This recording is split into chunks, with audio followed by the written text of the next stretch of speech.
มั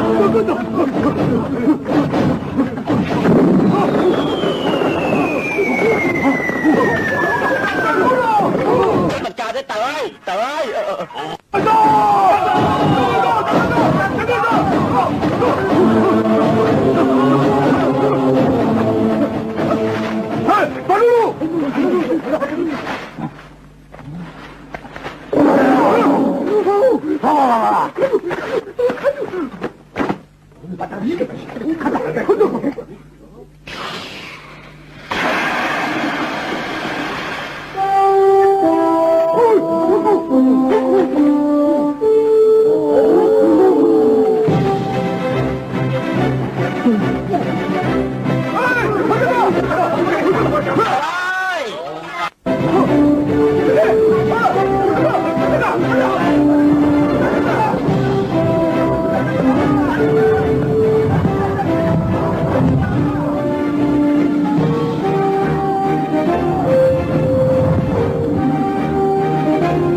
ជាម្ចាស់ឯប្រកាសជាស្លាប់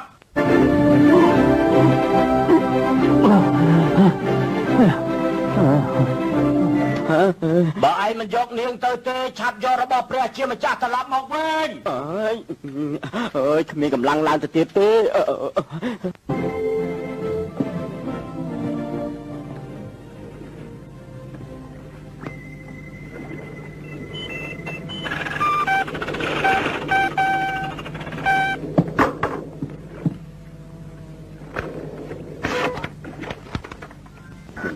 បេសកកម្មដីគោក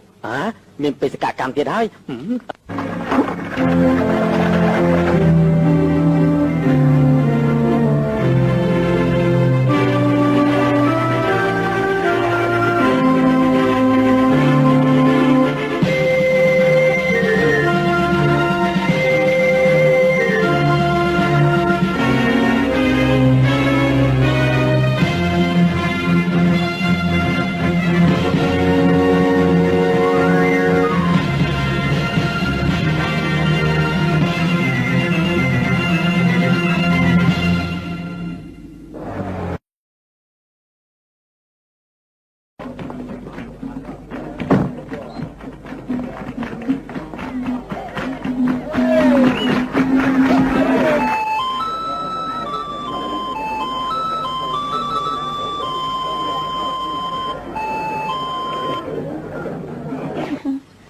លោកអញ្ចឹងត្រូវកាយដែរខ្ញុំចិត្តជប៉ុនណាមែនខ្ញុំត្រូវកាយលោកជួយខ្ញុំតិចផងបានទេបានខ្ញុំជួយទិញនាង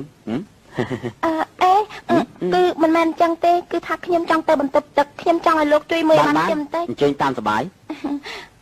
អរគុណបាទទៀតខ្ញុំមកវិញហើយ